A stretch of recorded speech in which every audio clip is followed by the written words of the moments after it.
My friend set me up when I was about 25 years old, so this is going back like 12 years ago.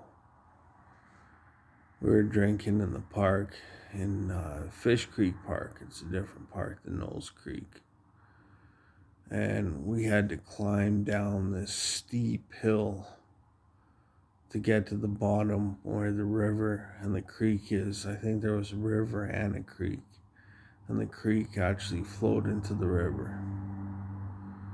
But we were drinking some beers there, and I kind of realized something, that there was no way back up the hill. Well, I said, forget it,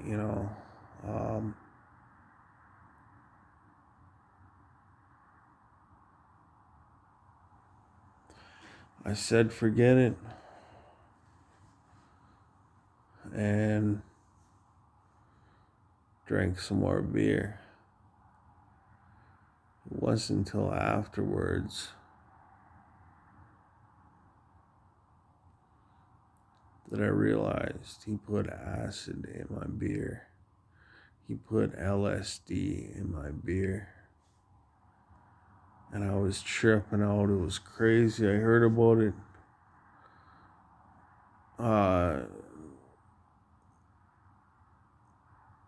Well, I heard about it. It doesn't matter who I heard about it from, but I heard about it afterwards. He thought it was funny. He put LSD in my beer.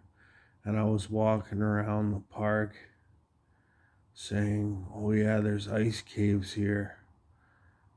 And he was saying, my friend was saying, no, there isn't. And I said, yeah, there is, man. It's a big park.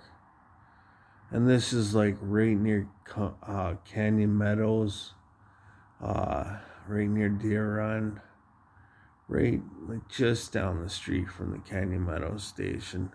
You walk south of the Canyon Meadows station, Calgary, Alberta, and then you walk down a steep hill. There's no way to get there except walking down a steep hill.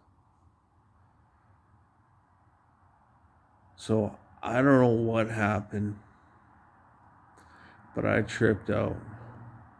And the next thing I remember was waking up on the LRT, the C train they call it in Calgary, in Canada. I woke up on the C train. I don't know how I got there. It was on the other end of the city, the complete opposite quadrant of the city. We call them quadrants in Calgary. We got the northeast, the southeast, the northwest, and the southwest. Because Calgary's kind of shaped like a circle or a square, kind of a bit of both. Man, I was wasted. I woke up at Crowfoot Station. That's on the other side of the city. I was passed out. It was crazy. And it was whiskey too. I remember, I'm not entirely 100% sure on this, but I must have like went into a liquor store and ran out with a bottle of whiskey, because I had a bottle of whiskey on my person when I woke up, and I was like really, really drunk.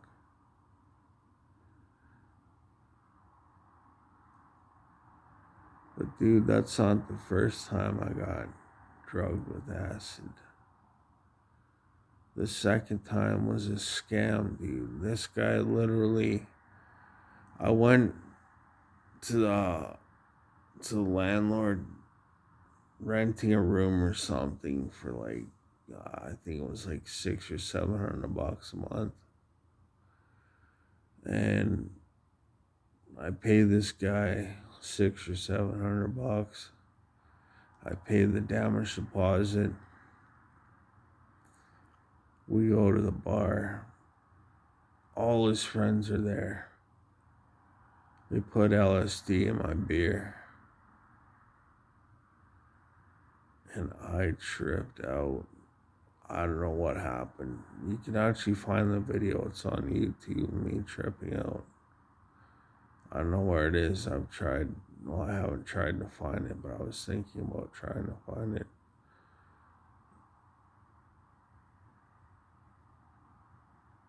I've done a lot of drugs. A lot of drugs. But you know what, man? When it all boils down to it, in the end, it doesn't matter how many drugs we've done, how many women we've been with, you know, how many crimes we committed, how rich we are, how poor we are. What matters is, do we have a relationship with the Lord Jesus Christ? Do we have the willingness to risk our lives to spread the word of Christ? And if we do, well, that's a gift of evangelism that only God can give you. And you should be grateful for that. And it's obvious my mind has been completely trashed by drugs, primarily crystal meth. And we'll get into that in my next video. I'll talk about my crystal meth usage in jail in my next video. God bless you. Just remember, I've always said this. If I can find Christ, anybody can.